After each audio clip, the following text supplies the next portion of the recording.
Hi Virgo, welcome to Higher Source Tarot for your weekly tarot check. This is for all Virgo, Sun, Moon, Rising, and Venus for the week of July 5th through July 12th, 2020. I want to thank everyone who's been watching the readings and supporting the channel. I really appreciate that. I love doing these readings, so it's just been a great co-creative experience. And if you're new to the channel, I'd love to invite you to subscribe. If you tap the bell, you can be notified when new videos are posted, but it's generally every week, okay? So you can also just check back every week, and I'm on here with new weekly, monthly, love tarot, name it, okay? And if you ever want a certain type of reading, you can name that too. I just don't do private readings right now. All right, let's get this energy here. Let's get the guidance for Virgo, please. Guidance for Virgo. Sun, Moon, Rising, and Venus. Guidance, please, for Virgo. All right, here we go. So we go day by day because that's our human structure of time, but keep in mind it's sacred divination. They don't work on timelines. So we connect it though. The energies always seem to make sense though, don't they? So you've got the Knight of Cups on Sunday. Monday, you've got the Fool. Tuesday, you've got the Ace of Swords.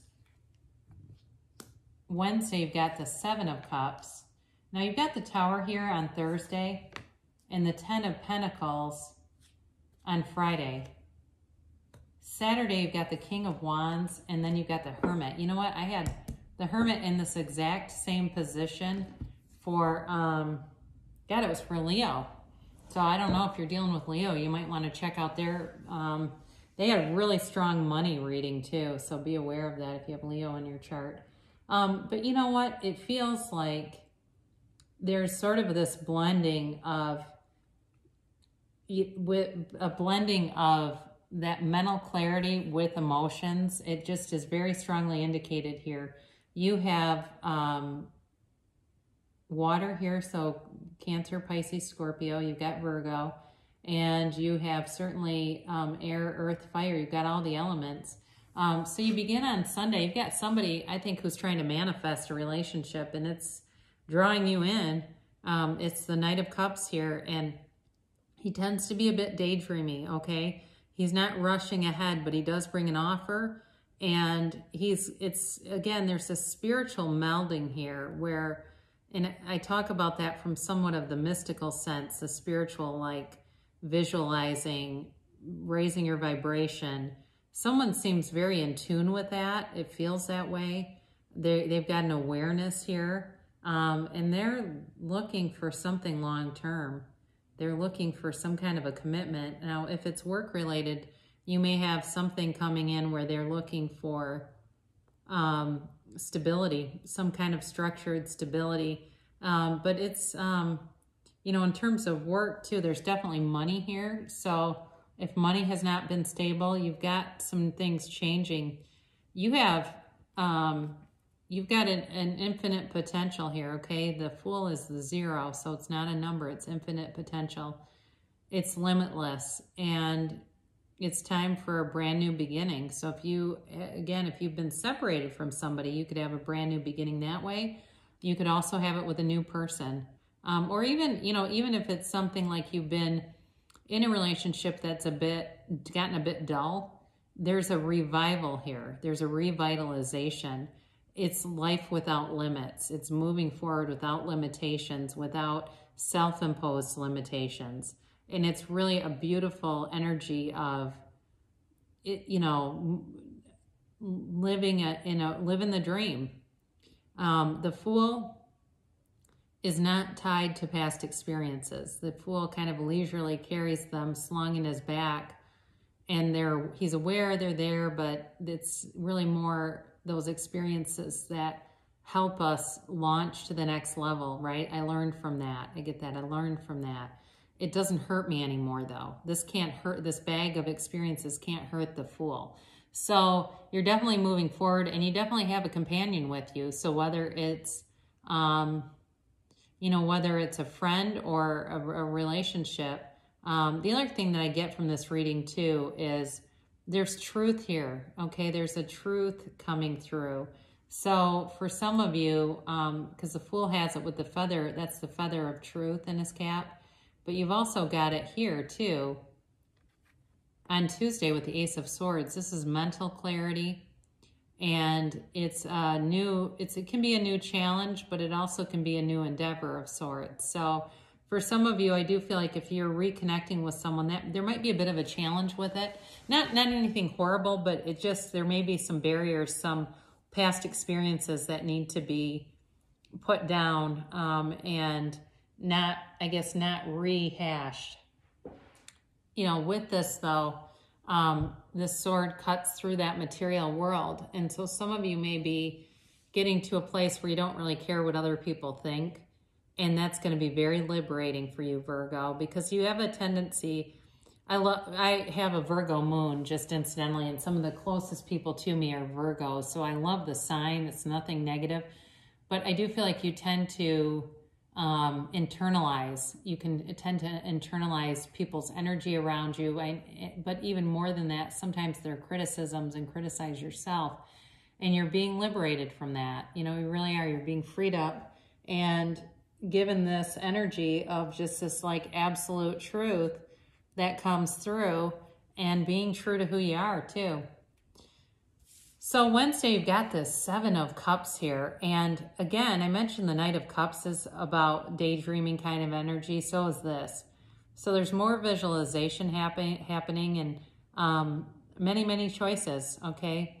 So if you're somebody that is looking to try to manifest something and you've been wanting something to happen and haven't had a lot of success, it really is time to visualize that and feel it all the way down to your core, because that's our consciousness, not just the thoughts, but the feelings. Sometimes people that are learning about the law of attraction will get very persnickety about trying to manage their thoughts and try to cancel thoughts out, but the vibration's still there. It really has to do with not allowing it to affect your feelings. So reaching for better feeling thoughts. So, you know, when you look at this picture, focusing in on the cup of jewels rather than the snake, you know, or the kind of scary looking dragon.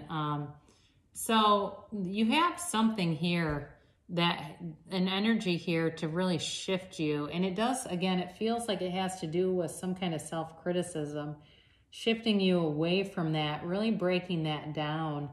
And it leads towards a beautiful energy and really leads towards you being in your own power. So some of you may put a boundary up with somebody where you're tired of something, like some kind of a critical energy that gets brought to you. But this definitely is about quick and sudden change. And with the Fool's energy too, of a brand new beginning, there may be something that you've been tied to that you're going to be released from. And this is releasing oppression. All right. It's releasing old attitudes, old behaviors. You know, if there's been too much ego and intellect in the mix, or somebody that's narcissistic, it's time to be done with that. It's a huge shakeup, but it's for you. The reason is always good behind this card. So don't let it be too scary, because right after that, you've got this 10 of Pentacles on Friday, and this is the Wealth card. So if you have to cut something free, there's something better being brought to you. There's a very magical energy, so look for the magic around you. When you see this 10 of Pentacles, it's a new cycle beginning, which I love to see that right after the Tower, because what a great new cycle. I mean, it's not like you have the 10 of Swords after it. This is like, you know what? I'm walking away and I'm never looking back at that. So some of you, you're bringing in something, like I said, you could be bringing in a new love. It's a reconciliation or a recharge of a relationship is possible too. But in terms of finances, I mentioned the Ace of Swords can be about a new endeavor, and it will yield great results. It will definitely yield money. Saturday, you've got the King of Wands, and, you know, this is fire energy. It's action taking. It's time to take action. It's time to move forward. And it's really, you know, somebody that may be in your path is somebody who has great ideas, very charismatic energy. Somebody I see like on a microphone, they're not afraid to get up in front of a group and give speeches or toasts or teach, or they're very comfortable in that atmosphere, but they're not the ego-driven energy of the Tower. This is somebody else. There's charisma here, like a big personality, but they're still grounded. They might be a fire sign with a lot of earth in their chart. That's possible too, that they've got that charisma and that magnetism, but they've got enough earth to kind of pull them back down to earth and keep them grounded. But that certainly could become somebody that's coming your way.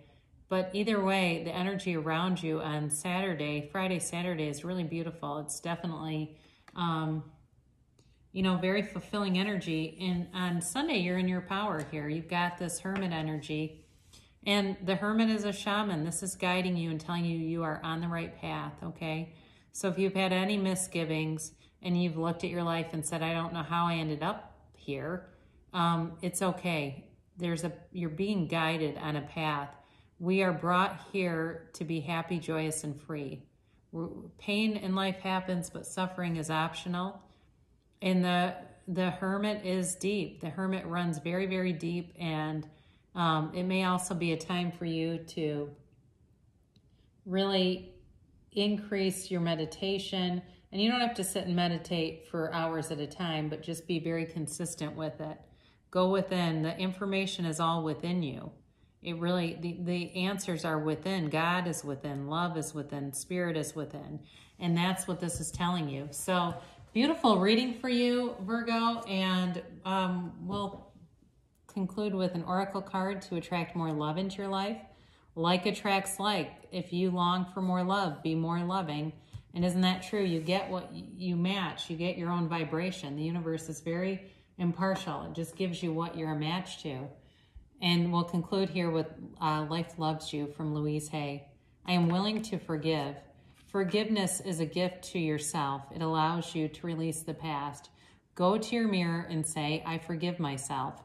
I forgive everyone. I forgive the past. So that mirror work can be very powerful in attracting new things in your life. If you've been in a pattern that's been painful, it's time to walk free of that. So I love you so much, Virgo, and I'll be back again soon.